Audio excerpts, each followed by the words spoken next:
പാകിസ്ഥാൻ കഷ്ണങ്ങളായി മുറിക്കപ്പെടാൻ പോകുന്നു. ഇസ്ലാമാബാദ് ഇതിനെക്കുറിച്ച് ചിന്തിക്കുകയാണ്.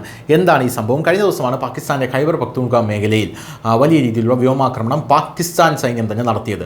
പാകിസ്ഥാൻ വ്യോമസേന അവിടെയുള്ള സ്വന്തം ജനങ്ങൾക്ക് മേൽ തന്നെയാണ് വ്യോമാക്രമണം നടത്തിയത്. ടെഹ്രീക്കെ താലിബാനെ വ്യോമാക്രമണത്തിൽ തകർക്കുക എന്നുള്ള ലക്ഷ്യത്തോടെയാണ് ഇവർ നടത്തിയതെന്നാണ് പരക്കെ ആരോപിക്കപ്പെടുന്നത്. പക്ഷേ അവിടെ മരിച്ചത് സാധാരണക്കാരായിട്ടുള്ള സിവിലിയൻസും പൗരന്മാരും സ്ത്രീകളും കുട്ടികളും ഗർഭിണികളും അടക്കമുള്ളവരാണ്. എന്തായിരുന്നാലും ലോകരാജ്യങ്ങൾ ഇതിനെ ഗാസയോടാണ് ഉപമിക്കുന്നത്. അതായത് മരിച്ചു കിടക്കുന്ന കുട്ടികളുടെ ശവശരീരങ്ങളെല്ലാം തന്നെ സമൂഹ മാധ്യമങ്ങളിൽ ഇപ്പോൾ വളരെ വലിയ രീതിയിൽ പ്രചരിക്കുകയാണ്. ഇനിയും വ്യോമാക്രമണത്തിൽ തകർന്ന കെട്ടിടങ്ങൾക്കുള്ളിൽ കുട്ടികളും സ്ത്രീകളും കുടുംബങ്ങളും കുടുങ്ങിക്കിടക്കുന്നുണ്ടോ എന്നുള്ള സംശയം അവിടെയുള്ള രക്ഷാപ്രവർത്തകരെ വളരെ വലിയ രീതിയിൽ അലട്ടുന്നുണ്ട്. ഈ ഒരു സാഹചര്യത്തിലാണ് ഇപ്പോൾ പാകിസ്ഥാൻ്റെ ഏറ്റവും വലിയ ശത്രു പരസ്യമായി മുന്നറിയിപ്പ് നൽകുന്നത് ഖൈബർ പഖ്തൂൺഖ്വ ബോംബാക്രമണത്തിൻ്റെ പശ്ചാത്തലത്തിൽ പാകിസ്ഥാനെ കഷ്ണങ്ങളാക്കി മുറിക്കുമെന്നാണ് ഇപ്പോൾ പറഞ്ഞിരിക്കുന്നത്. എന്താണ് ഈ സംഭവം? പാകിസ്ഥാൻ്റെ ശിഥിലീകരണം ആരംഭിച്ചുവെന്ന് മുൻ അഫ്ഗാൻ വൈസ് പ്രസിഡന്റായിട്ടുള്ള അമ്രുള്ള സാലിഹാണ് മുന്നറിയിപ്പ് നൽകിയിരിക്കുന്നത്.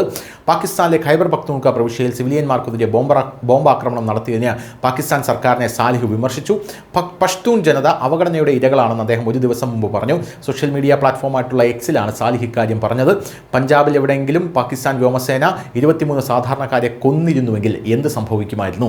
ഖൈബർ പഖ്തൂൺഖ്വയിലെ പർവ്വത പ്രദേശങ്ങളിൽ സിവിലിയന്മാർക്കെതിരെ നടന്ന ബോംബാക്രമണത്തിൽ 30 പേർ കൊല്ലപ്പെട്ടതിനെയും അദ്ദേഹം പരാമർശിച്ചു. മുൻ FAT അതായത് ഗോത്രമേഖലയിലെ ജനങ്ങൾ എപ്പോഴും പാകിസ്ഥാൻ സമൂഹത്തിന് അവഗണിക്കപ്പെട്ട ഭാഗമായിരുന്നു. പാകിസ്ഥാൻ്റെ മുഖ്യധാര ഉറുദു അല്ലെങ്കിൽ ഇംഗ്ലീഷ് മാധ്യമങ്ങൾ ഈ ആക്രമണം റിപ്പോർട്ട് ചെയ്തു എന്ന് എനിക്ക് ഉറപ്പില്ല എന്ന് സാലിഹ് എഴുതി. ഇത് പാകിസ്ഥാൻ്റെ ശിഥിലീകരണത്തിൻ്റെ തുടക്കമല്ലേ? തീർച്ചയായും അങ്ങനെയാണ് ഞാൻ കരുതുന്നത് എന്നും അദ്ദേഹം പറഞ്ഞു.